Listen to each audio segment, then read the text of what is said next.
श्री परमेश्वरी भगवान की, परम पूज्याचे श्री आदि सागर जी महाराज की, परम पूज्याचे श्री महावीर जी महाराज की, परम पूज्याचे श्री विमल सागर महाराज की, परम पूज्याचे श्री तपस्वी सम्राट सन्मति सागर महाराज की, परम पूज्याचे श्री सुंदर सागर महाराज की, अहिंसा में विश्व धर्म की, चिन्वाणी माता की,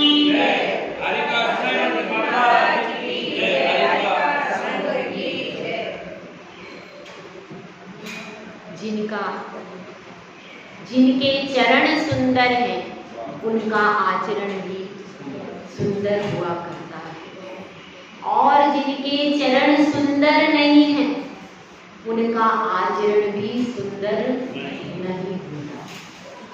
सुंदरता की क्या परिभाषा है, इसके लिए अपन एक छोटे से दृष्टांत के माध्यम से आगे बढ़ते हैं। एक सभा में निर्णय होना था कि किसके चरण सुंदर हैं, और वह सभा किसकी थी? अयोध्या में सभा लगी हुई थी। रामचंद्र जी मध्य में विराजमान थे और सीता मैया बैठी हुई थी, और विवाद चल रहा था। किसके बीच में भाई? बता दो किसके बीच में? सबने रामायण देखी भाई, बता दो। लक्ष्मण और हनुमान के बीच में विवाद चल रहा था।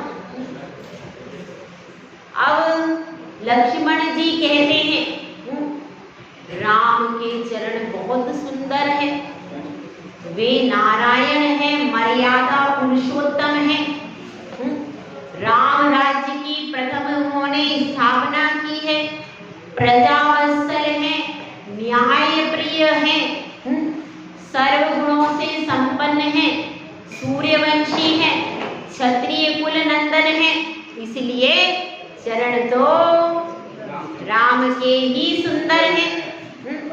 अब कह रहे हैं हनुमान नहीं, रामचंद्र जी के चरण सुंदर नहीं है। तो लक्ष्मण कहते अरे तुम कैसे पलटी खा गए? अरे तुम्हें तो दुनिया जानती है, राम भक्त सारी दुनिया जानती है कि राम भक्त हनुमान, और तुम कह रहे हो कि नहीं। तुम्हारे मुंह से तो तुम तो इतनी बात सुन करके हर्ष से तुम्हारे तो रोम रोम में आनंद भर जाना चाहिए कि मेरे राम की प्रशंसा हो रही है, मेरे राम के चरणों की प्रशंसा हो रही, क्योंकि भक्त तो वही है जो कि भगवान की प्रशंसा सुन करके रोम रोम से आनंदित हो जाए। आप जब पूजा करते हो, यदि रोम रोम में भगवान के गुणों का आह्लाद नहीं आया तो पूजा भी केवल इधर से द्रव्य उधर करना, पूजा गुणों का आनंद। हे भगवान आप वीतरागी, आपने राग द्वेष नष्ट कर दिया, आपने तो काम क्रोध मद लोभ को हटा दिया, आपने सर्वज्ञ हो, आप ही तो उपदेशी। एक एक गुण पर मन में प्रसन्नता आह्लाद आना चाहिए, तब जाकर के पूजा होती। तो ऐसे ही अरे आपको तो रामचंद्र जी का नाम सुनते ही आह्लाद आना चाहिए, और आप कह रहे हो कि नहीं रामचंद्र जी के चरण सुंदर नहीं है। भैया ऐसा नहीं हो, अगर लोग जान जाएंगे तो क्या होगा? जरा धीरे धीरे बोलो। अब क्या हुआ? अब तो हनुमान जी मानने को तैयार ही नहीं है, बड़ी परेशानी। और लक्ष्मण जी भी अड़े हैं कि नहीं मैं तो समर्थन करूंगा ही नहीं, चरण तो रामचंद्र जी के ही सुंदर मानूंगा, तुम्हारी बात मानूंगा। और देखो स्त्री पर्याय निंद पर्याय, उसमें तुम कह रहे हो, और दुनिया तुमको कभी सिया भक्त हनुमान से जानती नहीं, हमेशा राम भक्त के नाम से जानती है। तो तुम पहले को पकड़ो, जो आगे चल रहा है उसको पकड़ो, जो पीछे चल रहा है उसको कौन पकड़ता है? अब ऐसे दोनों का विवाद चल रहा। अब राम सिया तो आनंद से बैठे, उन्होंने था अपने को बीच में इंटरफेयर नहीं करना।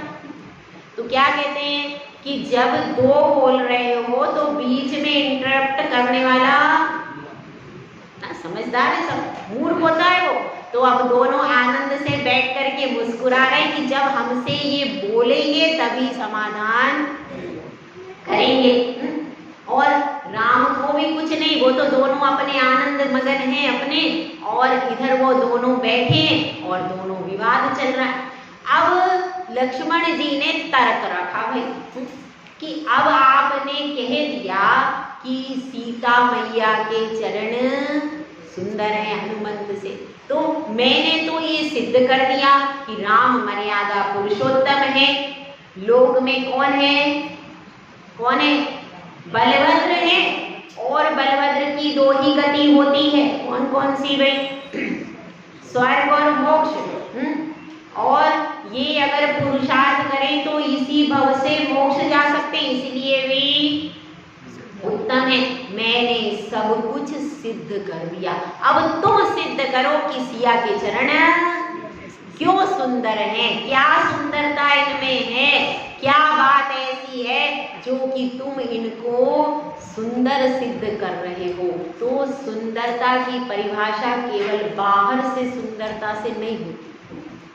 एक बार ऐसा हुआ कि लोगों एक सभा में ये निर्णय होना था कि किसके हाथ सबसे सुंदर है। बहुत सुंदर सुंदर महिलाएं आई वहां पर बैठ गई और महिलाओं में ही निर्णय होना था। और एक बहुत गरीब कन्या वहां पर आकर के बैठ गई, उसके हाथ बहुत कटे फटे। लोग देख करके हंस रहे, ये कहाँ से आ गई? अरे यहाँ सुंदर हाथों का निर्णय होना है, ये कहाँ से यहाँ बीच में आ गई? अब वो आ गई, बैठ गई, सब लोग देखने लगे उसको। अब वहां पर जो निर्णायक था उसने सब महिलाओं से पूछा, आप कितना कितना काम करती हो, क्या क्या काम करती हो? सारा उसके काम का निर्णय किया और उस कन्या से पूछा तो वह कह रही थी कि मैं दिन भर काम करती हूँ, दिन भर लोगों की सेवा करती हूँ, जो दुखी हैं परेशान हैं, मैं उन सबको क्या करती हूँ, उनकी सेवा करती हूँ और सेवा करके सबका दिन भर मेरे हाथ काम में लगे रहते हैं और मुझे अपने शरीर की केयर करने का बिल्कुल भी वक्त नहीं है। तो पुरस्कार किसको दिया गया? उस कन्या को दिया गया कि इसके हाथ धन्य हैं क्योंकि यह सेवा का कार्य कर रही है। तो जो काम निरंतर करता रहता है उसके ही चरण और हाथ कैसे होते? पवित्र हो जाते हैं। इसी प्रकार से हाथ आपके कब धन्य होंगे? अगर आपने पूरे जीवन में अभिषेक का कलश नहीं पकड़ा किसी पुरुष ने तो उसका जीवन बेकार हो गया। बेकार हुआ कि नहीं मोदी जी? मोदी जी हाँ, हुआ कि नहीं? बेकार। मोदी जी का जो निर्णय वो अंतिम निर्णय भैया, कैसे हो गया? हाथ बेकार। और जिस स्त्री ने कभी भी पूजा की ही नहीं, पूजा की सामग्री नहीं चढ़ाई, उसका जीवन पूरा बेकार हो गया, उसका जिनकुल में आने का कोई मतलब है ही नहीं। जिसने पूजा नहीं की, जिसने अपने हाथों से साधु को आहार नहीं दिया, उसका भी जीवन व्यर्थ हो गया, जिनकुल में आना व्यर्थ हो गया। समझ लेना अच्छे से, ठीक है? तो इसलिए जो हाथ आपके धर्म के कार्य में लग जाते हैं वही हाथ आपके सार्थक है और वही आपके लिए फलदायी है। अब भैया प्रश्न तो अटका पड़ा है। लक्ष्मण जी भी अपनी जिद पे अड़े, वो मानने को तैयार नहीं और इधर हनुमान भी तैयार नहीं, बड़ी दिक्कत है। तो अब लक्ष्मण जी ने कहा कि नहीं, बहस करने से काम नहीं चलेगा, तुम तो ये सिद्ध करो कि सीता के चरण सुंदर है। सिद्ध करना पड़ेगा, ऐसे काम नहीं चलेगा। तो अब सिद्ध करो तुम अपना तर्क। मैंने अपने सारे तर्क रख दिए, अब तुम अपना तर्क रखो कि कैसे सुंदर है। तो हनुमान जी कहते हैं, देखो भैया, सुंदर स्त्री के जीवन की सार्थकता उसी में है कि वह उत्तम पुरुष इनके चरणों का अनुसरण करे। तो इसलिए इनके चरण क्यों सुंदर हैं कि ये राम की अनुगामिनी है, इसलिए सीता के चरण सुंदर हैं। बात समझ में आई? आप लोगों के चरण क्यों सुंदर हैं कि आप जिनेंद्र भगवान के मंदिर का अनुगमन करते हो, गुरुओं की वंदना के लिए जाते हो, तीर्थ की वंदना के लिए जाते हो। अगर आप जिन शासन की ओर गमन करते हो तो आपके चरण सुंदर है, और अगर आप जिन शासन को छोड़कर इधर उधर जाते हो तो आपके चरण सुंदर नहीं है।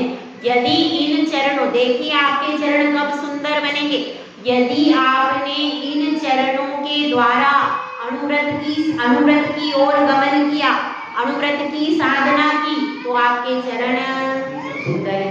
अष्ट मूल गुण धारण कर लिए तो चरण सुंदर है। अगर आप और आगे बढ़ते चले जाएंगे तो आपके चरण और सुंदरता को प्राप्त होते चले जाएंगे। तो भैया चरणों को सुंदर बनाना है कि नहीं बनाना भाई? चरणों को सुंदर बनाना है। बाकी आप चेहरे को सुंदर बनाते हो, चा से चेहरा, चा से चरण। चेहरे को सुंदर बनाने के लिए घंटों घंटों ब्यूटी पार्लर में जाते हो। हम तो कहते हैं चेहरा फेरा छोड़ दो, चरण को सुंदर बना लो, चेहरा अपने आप सुंदर। आप देख लो इस भाव में जो आचरण के साथ में मरण करेगा, चरणों को उज्जवल बना करके, सुंदर बना करके मरण करेगा, उसका चेहरा अपने आप अगले गांव में सर्वांग सुंदर मिलेगा उसको। इसीलिए चेहरे के पीछे सुंदर मत बनाओ, चरण को सुंदर। हमारा जो दर्शन है, जो संस्कृति है, वो चरण को सुंदर बनाने वाली संस्कृति है, चेहरे को सुंदर बनाने वाली संस्कृति अपनी। ठीक है, तो अब अपनी बात यही चलेगी। कौन सी बात चलेगी? बात अपनी वही चलेगी आचरण के बारे में, कि हमारा आचरण श्रेष्ठ कैसे बने। और अब यहाँ पर ले लीजिए गाथा नंबर 49, यहीं से लें कि अष्टमूल गुण का आगे है क्या प्रकरण? कहाँ से लेना है बताओ आप लोगों को, कहाँ से समझेगा?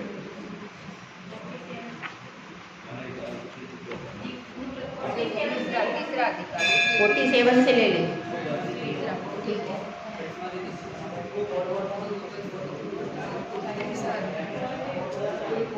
47 वाली जो गाथा है उसमें क्या मुख्य रूप से बताया है इसको समझ लें। सब लोग निकाल लीजिए 47 नंबर की गाथा। इसमें क्या बताया है? इसमें मुख्य रूप से यही बताया है कि मोह तिमिर, मोह रूपी अंधकार को दूर करने से दर्शन का लाभ होता। मतलब दर्शन मोहनीय कर्म जब उपशमित होता है तब आपको सम्यक दर्शन की प्राप्ति होती है। और क्या होता है? और फिर उसी समय सम्यक ज्ञान भी हो जाता है ना? सम्यक साथे ज्ञान होए पे भिन्न रहो। उसके बाद क्या होता है? उसके बाद फिर आपको राग द्वेष की निवृत्ति के लिए शरणम यानी चारित्र को धारण करते हैं। कौन? साधु। कौन?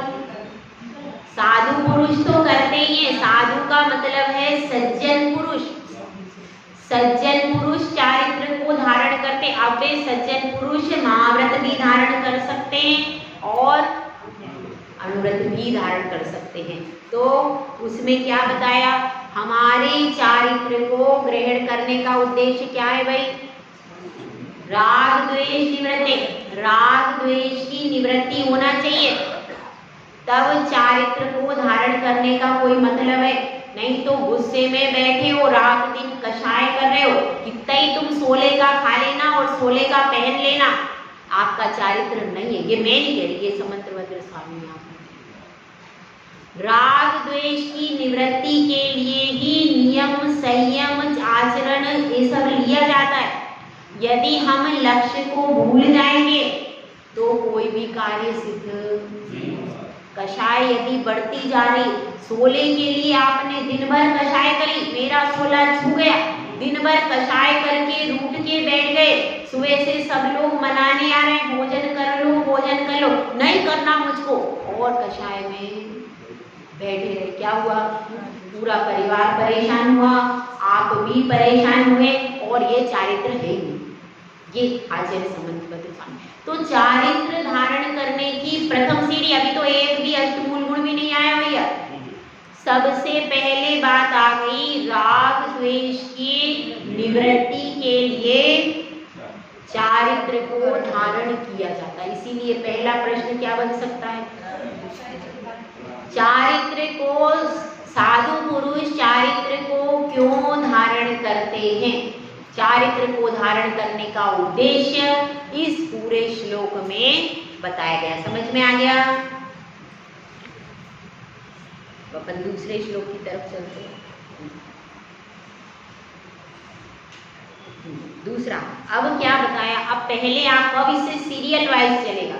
अब दूसरे श्लोक में बताया है कि राग द्वेष की निवृत्ति हो गई। ये देखिए, राग द्वेष की निवृत्ति होने के बाद हिंसा आदि पापों की निवृत्ति अपने आप हो जाती। क्योंकि क्या होता है, जिस व्यक्ति को राजा से कुछ भी वस्तु नहीं चाहिए, तो राजा की सेवा क्यों करेगा? क्यों करेगा बताइए? आप जिसको जिससे जो वस्तु चाहिए वही उसकी सेवा करेगा। जिसको वस्तु चाहिए ही नहीं तो वो सेवा क्यों करेगा? हर व्यक्ति, संसार पूरा कैसा है भैया? स्वार्थ की दुनिया। आज आपको विवाह करके ले आए हैं, अगर आप भोजन नहीं बनाओ, भोजन भी नहीं बनाओ, या तो भोजन बनाओ या कमा के लाओ, आप कमाने भी नहीं जाओगी, भोजन भी नहीं बनाओगी, बच्चों को भी संभालोगी नहीं, तो क्या होगा आपका? क्या होगा बताओ? अंधश्री महाभारत है।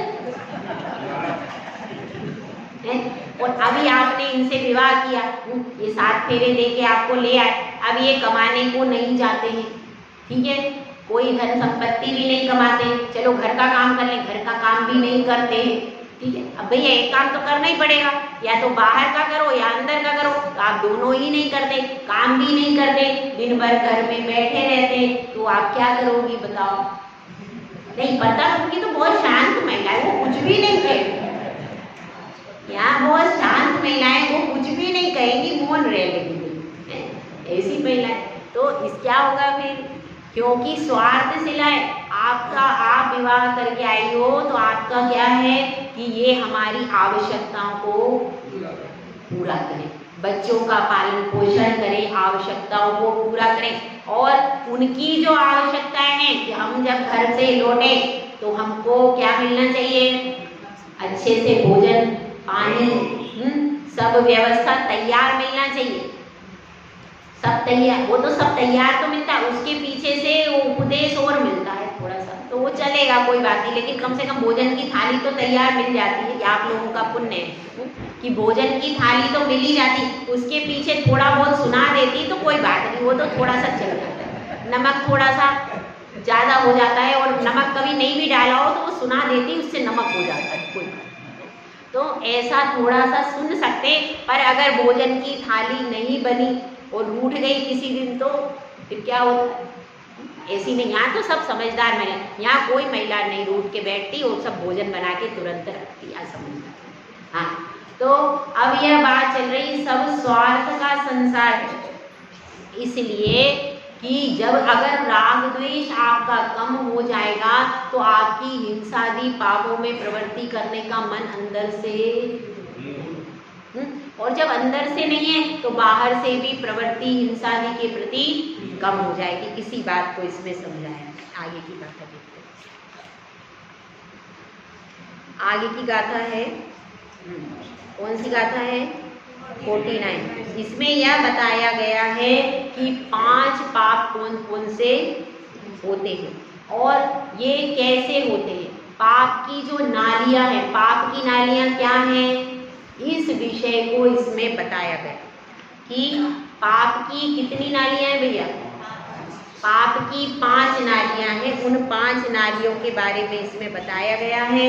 और उन पाप प्रणालिकाओं से जो विरति लेता है, जो अलग होता है, वो क्या कहलाता है? उसको चारित्र कहते हैं। यानी ध्यान से सुन लो, चारित्र की क्या परिभाषा है, चारित्र किसको कहते हैं। अभी तो उद्देश्य बताया कि राग द्वेष की निवृत्ति के लिए चारित्र धारण करते हैं। यहाँ पर बताया है चारित्र किसको कहते हैं, चारित्र की परिभाषा। क्या परिभाषा है? 5 पापों से निवृत्त होना चारित्र है। यहाँ पर चारित्र की परिभाषा बताई गई है। तो चारित्र की परिभाषा यदि आपसे पूछी जाए तो आप उसमें बता सकते हो कि ये चारित्र की परिभाषा, और बाहर का मैटर नहीं लेना। जो समंत्रभद्र स्वामी ने रत्नकरंड शावकाचार में परिभाषाएं बताई हैं, उसी में से आपको प्रश्न का उत्तर देना। ठीक है, ये समझ में आ गया। अब देखिए गाथा नंबर 50। यहाँ पर चारित्र के भेद बताए। 2 प्रकार का चारित्र होता है। कौन कौन सा चारित्र होता है? एक होता है सकल चारित्र, एक होता है विकल चारित्र। सकल चारित्र किनका होता है ये पूछा जा सकता है। तो जो महाव्रती मुनि होते हैं, आरिकाएं होती हैं, वे सकल चारित्र के धारी होते हैं। और विकल चारित्र किसका होता है? गृहस्थ का, श्रावक का विकल चारित्र होता है। तो इसमें उन दोनों के बारे में पूछा जा सकता है कि सकल चारित्र किसको कहते हैं, उसके कौन से, आपको विशेष भी लिखने में आ सकता है, बड़ा प्रश्न भी आ सकता है कि बड़े प्रश्न में भी आप इसमें बहुत कुछ लिख सकते हो कि नहीं। तो उसमें विकल चारित्र के भी 11 ग्रेड, उतना सब लिख सकते हो। इसमें पूरे 11 प्रतिमाओं तक लिख सकते हो अगर लिखने वाला हो थोड़ा सा। अभी वर्णन तो नहीं आया उसका, लेकिन बता रहे कि इसमें बहुत अच्छा आप लिख सकते हो। सकल चारित्र के बारे में भी आप बता सकते हो, महाव्रती मुनि के उनके 28 मूल गुण के बारे में भी थोड़ा बहुत बता सकते हो, और सकल चारित्र का वर्णन कर सकते हो, विकल चारित्र के बारे में भी बता सकते हो। तो इसमें क्या बताया है, अनगाराणाम का क्या होता है, सकल चारित्र होता है, और विकल चारित्र सागाराणाम का होता है, यानी श्रावकों का होता है। इसमें उसके भेद बताए जाते हैं। अब आगे बताया है, अब इसमें विकल चारित्र के बारे में, इनके विकल चारित्र के भेद बताए। अभी तो 2 भेद बताए थे चारित्र के, अब विकल चारित्र के इसमें पूरे भेद बताए हैं। कौन कौन से? 3 प्रकार का। देखिए, ग्रहिणाम त्रेधा तिष्ठयन्, मतलब अणुव्रत होता है और शिक्षाव्रत लिखा है। अणुव्रत, शिक्षाव्रत और गुणव्रत, तीनों आए हैं इसमें। तिष्ठयनु गुण शिक्षाव्रतात्मकम आया है कि नहीं। तो गुणव्रत होते हैं, और अणुव्रत, गुणव्रत और शिक्षाव्रत, 3 प्रकार का विकल चारित्र होता है। ये भी वर्णन आप लोग अच्छे से कर सकते हो कि नहीं। 3 प्रकार का जो चारित्र है, इसमें अणुव्रत, गुणव्रत और शिक्षाव्रत का तो अभी वर्णन पढ़ाया, ये वो बाद में पढ़ाएंगे। और जब शिक्षाव्रत का प्रकरण पूरा होगा उसके बाद एग्जाम होगा। ठीक है, अभी ये एक बार रिवाइज करवा रहे हैं, इसके बाद शिक्षाव्रत के बारे और एक बार सिंपल से समरी करवा। ठीक है, तो अब इसमें समझ में क्या आ रहा है अपने को कि विकल चारित्र के कितने भेद हैं, इसको यहाँ पर बताया है, और कोई विशेषता इसमें नहीं।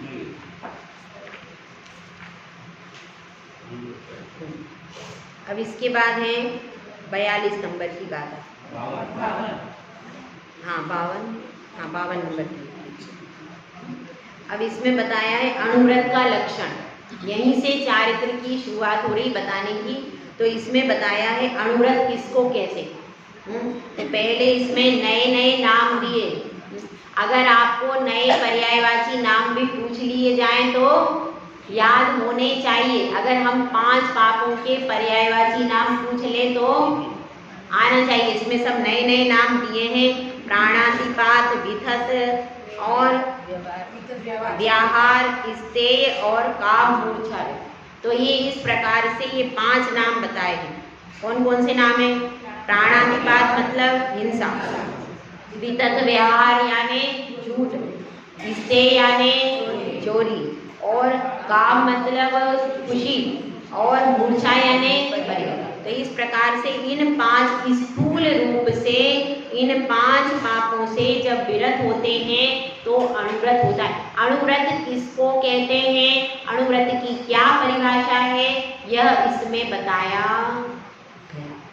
तो अगर कोई पूछे कोई कि अणुव्रत किसको कहते हैं, तो अणुव्रत की परिभाषा यहाँ पर बताई गई है कि 5 पापों से स्थूल रूप से विरति लेना क्या है,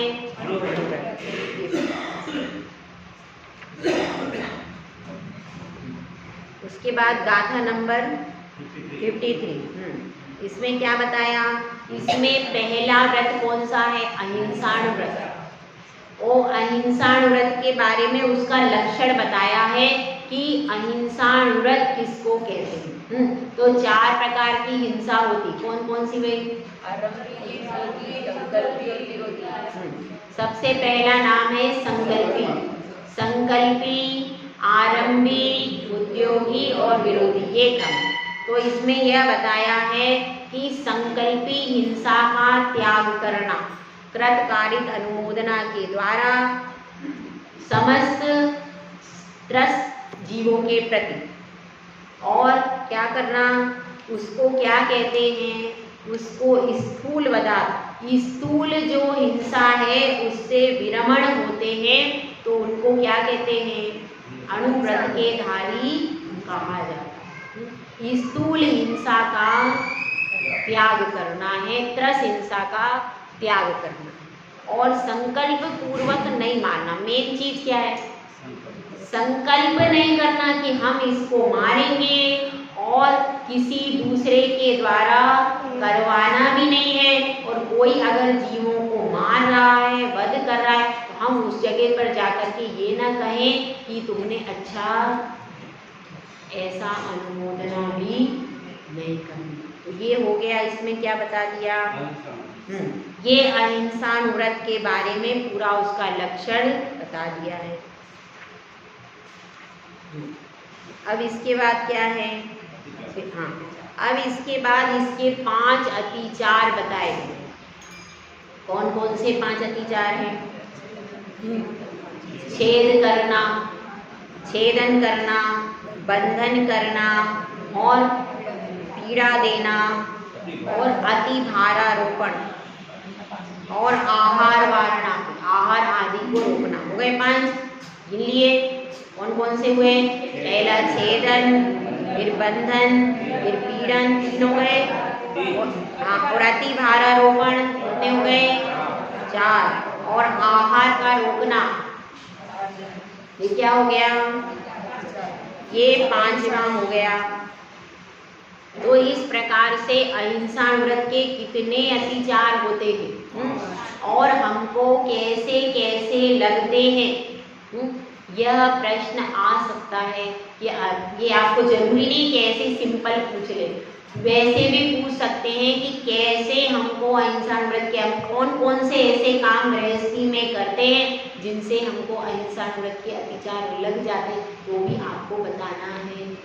उसमें कि ये ठीक है, अब तो हम कहते हैं कि हम किसी पशु को बांधते नहीं हैं, ये नहीं करते, तो हमने इसमें आपको बताया, अगर किसी को याद, हमने बताया था आपको कि आप कैसे किसको बंधन देते हो, किसका आहार रोक देते हो, किसके साथ में बताया था कि नहीं, किसके साथ का बताया था, नौकर आदि, और घर में भी को भी अपन अपने बच्चे को भी, वैसे तो आप बच्चों को कुछ नहीं करते, लेकिन फिर भी अगर किसी का भोजन पानी रोक दिया है, किसी को बंद कर दिया कमरे में, खेल खेल में करते कि बंद कर दिया कमरों में खेल में, तो वो भी करना नहीं चाहिए।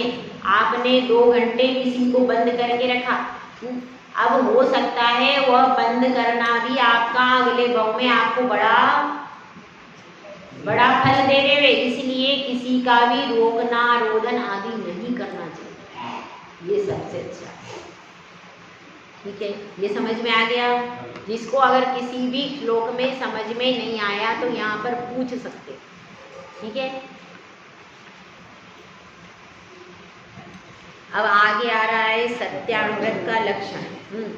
स्थूल झूठ नहीं बोलता है, और अगर विपत्ति आ रही है तो उसमें सत्य भी नहीं बोलता। अब आपके सामने इसमें कंडीशन रख दी जाएगी, कंडीशन रख दी जा सकती है कि इस तरह की परिस्थिति है, अब आप उसमें सच बोलोगे कि झूठ बोलोगे, वो आपको निर्णय करना पड़ेगा।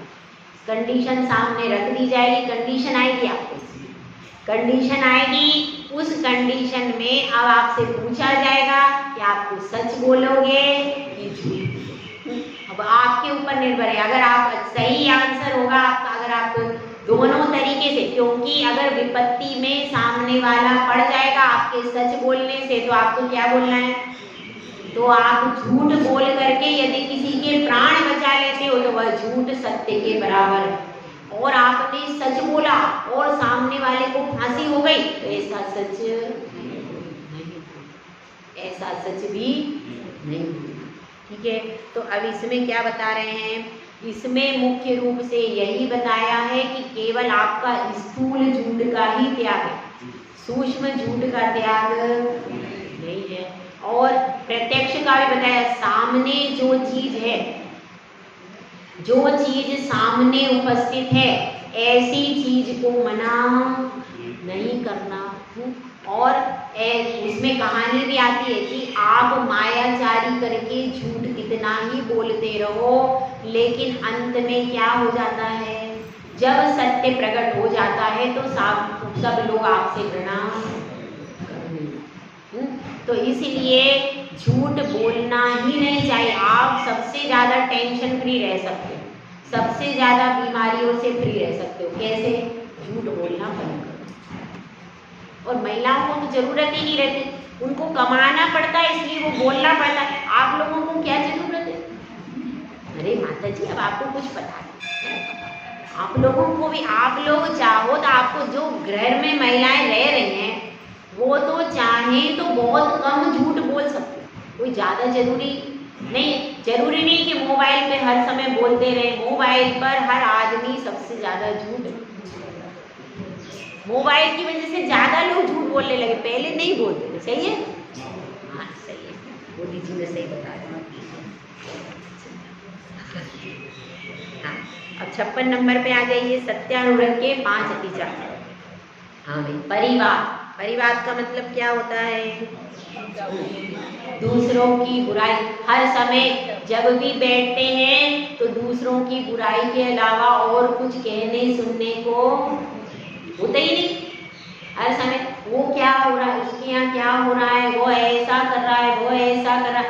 ये जब दूसरों की बुराई कर लेने से क्या हो जाता है, आप बिना कारण के अतिचार लगा रहे, तो दूसरों की बुराई नहीं करना, ये परिवाद नामक अतिचार है, सत्यानुव्रत। उसके बाद दूसरों की गुप्त बातों को प्रकट करना। किसी की कोई गुप्त बात थी और हमने जाकर के पूरी समाज में फैला दी, तो क्या हो गया, वो गुप्त बात जब प्रकट हो गई तो सामने वाले ने या तो सुसाइड कर लिया या फिर वो नगर छोड़ करके आ गया। तीसरी भी कंडीशन है, अब वो पहले तो छुप छुप के गलत काम कर रहा था, अब सरेआम करने लगा कि मैं तो प्रसिद्ध हो गया, अब मुझे क्या डर। 3 प्रकार की सिचुएशन। इसलिए जो जैसा है उसको प्रचार प्रसार नहीं, उसमें अलग स्थिति बन जाती। तो इसलिए किसी की गुप्त बातों को प्रकट नहीं करना और चुगली करना। और ऐसा भी हो जाता है, अगर आपने किसी की गुप्त बात बाई चांस प्रकट कर दी, अब वो हिंसक प्रवृत्ति का है तो आपकी जान भी ले सकता है, ऐसी भी स्थिति हो जाती।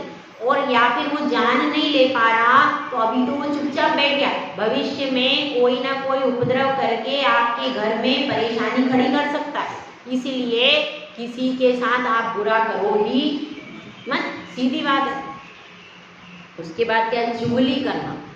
चुगली करना, इधर की बात उधर करना, और उधर की बात वो ऐसा कह रही थी, वो ऐसा कह रही थी, जगह जगह जा कर के भरते रहना कान। तो ये भी क्या है, यह सत्यानुव्रत का अतिचार है, चुगली करना। भैया महिलाएं कैसे नियम लेंगी, हमें कुछ समझ में नहीं आ रहा है। महिलाओं को कितना कठिन है बताओ, एक व्रत भी नहीं ले, सत्यानुव्रत भी कितना कठिन है ना, समझ है, कठिन है ना, कठिन है बहुत। क्या करेंगी अब बताओ, चार झुंड में बैठेंगी तो उनकी तो चर्चा हो ही जाती है, कैसे करेंगे। पुरुषों में वो समाज में पुरुषों में भी होती है, ऐसा नहीं होती, वो उनमें भी होती है। अब जब चार चौपाल पे बैठेंगे तो क्या करेंगे बताओ, कोई काम ही नहीं रहा। अगर सब पुरुष यहाँ के अनुव्रत ले ले, बाई चांस सब महिलाएं ले ले, तो ये करेंगी क्या, ये नहीं समझ, टाइम पास ही नहीं होगा उनका। तो भैया टाइम पास नहीं करना, टाइम अपने को पास कर चुका, अनादिकाल निकल चुका, अपन ये टाइम पास में लगे रहे। अब टाइम को हमें पास कर देना है, टाइम को पास कर देना है कि वो अशुभ समय निकल जाए। ये पंचम काल का अशुभ समय है, कोई बहुत शुभ समय नहीं है कि हमको भगवान मिल नहीं रहे, रिद्धिधारी मुनिराज मिल नहीं रहे, मोक्ष। तो ये अशुभ समय को निकाल दो और अपनी ये फालतू के, देखो अब दूसरों की बुराई करने से कुछ अपने को मिलता तो नहीं, और परिणाम कर्म बनते हैं और क्या होता। तो इसलिए ऐसी प्रवृत्ति से अच्छा है बैठ करके सब लोग मिल करके स्वाध्याय करो, तो उससे पुण्य बढ़ेगा और जीवन भी सुधरेगा। तो इसलिए यह सब अतिचार बताया। और कौन सा बताया, शून्य कूटलेखकरण, झूठे दस्तावेज तैयार करना, मरे हुए व्यक्ति का अंगूठा या जीवित का लगा लेना, अथवा झूठे सिग्नेचर करके और संपत्ति दूसरी की ले लेना, ये सब काम नहीं करना, यह सत्यानुव्रत का अतिचार है। और न्यासापहार, दूसरे ने कोई वस्तु हमारे पास रखने के लिए दी थी, अब शादी ब्याह का टाइम था, अब आप भाभी के पास में गई, भाभी जी जेवर दे दो हमको, हम वो शादी में जा रहे हैं, मेरे अभी लॉकर में रखे, वहाँ दूर है, आप कहें तो आप दे दो, मैं शादी में पहन करके चली जाती हूँ। अब आप तो पहन करके जेवर तो बहुत बढ़िया, सबने इतनी तारीफ की, हाँ ये मैं अभी ले आई हूँ खरीद। झूठ तो बोलेंगे, अपने भाभी की कैसे बता देंगी, भाई अपनी रेपुटेशन का सवाल है, आजकल तो बहुत चमक रही हो, क्या हाँ जेवर पहन। अब वो जेवर, अब उसने सोचा क्या करना है, भाभी के पास तो वो थे, मैं ऐसे ही टालती रहूंगी, और अब भाभी बोल रही है कि वो जेवर तुम दे जाओ, अब मैं आ नहीं पा रही, अभी मुझे टाइम नहीं मिल रहा है, अब मैं आऊँगी, ऐसे करके टालते रहे, और फिर बहुत समय निकल गया, लंबा समय निकल गया, जेवर दिए ही नहीं उन्होंने। तो क्या किया, ऐसे ही टालती रही, अभी इधर रखे उधर रखे, मिल नहीं रहे हैं, कुछ भी कह करके वो धरोहर चुपचाप हड़प गई। तो ये क्या हो गया, किसी ने कोई चीज आपको दी थी, आपने मांगी थी, तो उसकी धरोहर को आपने हड़प लिया, तो यह क्या हो गया, न्यासापहार दोष लग गया।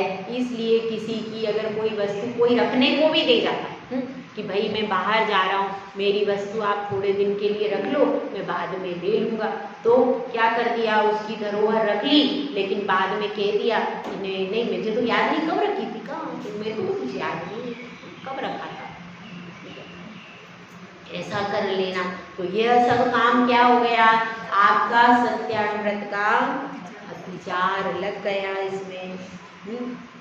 और बार बार यही करते रहे तो क्या होगा, आपका पूरा व्रत खत्म। एक बार कर लिया, उसके बाद आपने पश्चाताप कर लिया, प्रायश्चित कर लिया और उसको उसकी वस्तु दे दी, तो क्या हो गया, तो चलो कोई बात नहीं, अब दोबारा आपका नियम हो गया, फिर गुरु से प्रायश्चित लेकर के शुद्धि हो। लेकिन आपने तो ऐसा करना ही चालू कर दिया, बार बार करने लगे तो अनाचार हो गया और आपका पूरा व्रत खत्म हो गया। तो इसलिए इसमें सत्यानुव्रत के अतिचार बताए। समय हो गया, एक और ले लेते। अचोर्यानुव्रत का लक्षण। अचोर्यानुव्रत में क्या बताया था, किसी की भूली हुई, गिरी हुई और पड़ी हुई, रखी हुई वस्तु को जो हरता नहीं है, जो लेता नहीं है, उसके कौन सा व्रत होता है, अचोर्यानुव्रत होता है। तो इस व्रत का भी ध्यान रखना है। किसी की वस्तु, अरे सब यहीं का यहीं रह जाएगा, इस धरा का इस धरा पर, हमसे ज्यादा आप जानते, हम तो एक जानते चांदी आप सो जाते हैं, फिर भी हम यहाँ हैं और आप वहाँ हो। अब बताइए, अब आगे का ये इसके अतिचार और पढ़ लेते हैं, उसके बाद अचौर्यानुवद तक हो जाएगा, उसके बाद फिर कल देखेंगे। अचौर्यानुवद के अतिचार देख लीजिए। चोर प्रयोग, चोर प्रयोग में क्या आया था? चोरी करने की प्रेरणा देना। खुद नहीं जा रहा है लेकिन उसको देखो ऐसा है, उसका वो पर्स वहाँ पड़ा है, उसमें बहुत अच्छा मोबाइल है, ले लो। क्या कोई नहीं देख रहा, जाओ ले लो। क्या हो गया? प्रेरणा तुमने दे दी कि उसका पर्स है, उसमें बहुत अच्छा नया मोबाइल है और ले लो, उठा लो। उसको पता नहीं था लेकिन तुमने बता दीजिए, क्या हो गया? चोरी की प्रेरणा देना। और उसके बाद दूसरा क्या है? चोरार्थादान, चोरी का ब्लैक का माल खरीद लेना, ये क्या हो गया? चोरार्थादान हो गया। और राजा की आज्ञा का उल्लंघन करना, क्या है ना, विलोप। विलोप मतलब जो राजा की आज्ञा थी कि इस देश से ये सामान सोना चांदी आदि नहीं लाना, तो आप वहाँ से लेकर के आ गए, ये सब क्या हो गया? जो सरकार की आज्ञा थी उसका उल्लंघन कर दिया, तो क्या होगा? आप राज के भी अपराधी बन गए और कभी पुलिस ने यहाँ पे वो कर दिया तो आपको पकड़ करके भी ले जा सकती है विलोप के चक्कर में, इसलिए ऐसा काम नहीं करना। और क्या है? सदृश मिश्रा, पपीते के बीज में क्या मिलाना? काली मिर्ची में पपीते के बीज मिला देना। और घी में क्या मिलाना? डालडा मिला देते हैं, घी में मिक्स करते हैं, कोई घी में डालडा मिलाते हैं, कहीं कुछ करते हैं। तो इस तरह से वो पूरी जो ओरिजिनल वस्तु, दूध में पानी, ओरिजिनल वस्तु में नकली वस्तु मिला करके बेच देना, ये क्या हो जाएगा? सदृश सम्मिश्र, एक जैसी दिखने वाली वस्तुओं को मिला करके बेच देना। उसमें वो गुणवत्ता नहीं है लेकिन हमने उसमें मिक्स कर दिया और बेच दिया, ये हो गया। अब ये इसके हो गए, अब अपना समय भी हो है, एक रह गया, ठीक है। इसके बाद एक ही बच गया है, हीनाधिक विनिमय, मतलब कम तोल करके देना, कम तोल करके देना और अधिक तोल करके ले लेना। तो इस तरह से क्या हो जाएगा? यह 5 अतिचार किसके हो गए? अचौर्यानुव्रत के पालन करने वाला जो है उसके ये 5 अतिचार होते। तो इन अतिचारों को करना है कि नहीं करना? महिलाओं को तो एक ही कठिन है बस, सत्यानुव्रत के अतिचार, बाकी सब तो कर भी लेंगी। वो एक कैसे करेंगी मुझे समझ में नहीं आता, आप लोगों को आ रहा समझ में? तो अपने जीवन में देखो, अनादिकाल से अपन बहुत दुखी है, ये निंद पर्याय मिली है, अपने जीवन का उद्धार करने के लिए मिली। तो अपने को यह अनुव्रतों का पालन करना है कि नहीं करना भैया? करना है। तो इन अनुव्रतों का पालन हमको करना है। और अगर अभी नहीं करेंगे तो कब करेंगे? कब करेंगे भाई? हाँ मोदी जी, कब करोगे भैया अनुव्रतों का पालन? अभी करना है कि बाद में 80 साल में? आज करे तो कान कर, कान करे सो आज कर, मुझे कुछ आता ही नहीं। कान करे सो आज कर, आज करे सो अब, पल में परले होएगी बहुरी करेगा कब? तो अपने को आज से ही अपने आप को आचरण में सुव्यवस्थित करने का परिणाम बनाना चाहिए। जय बोला जी सुंदर साल महाराज।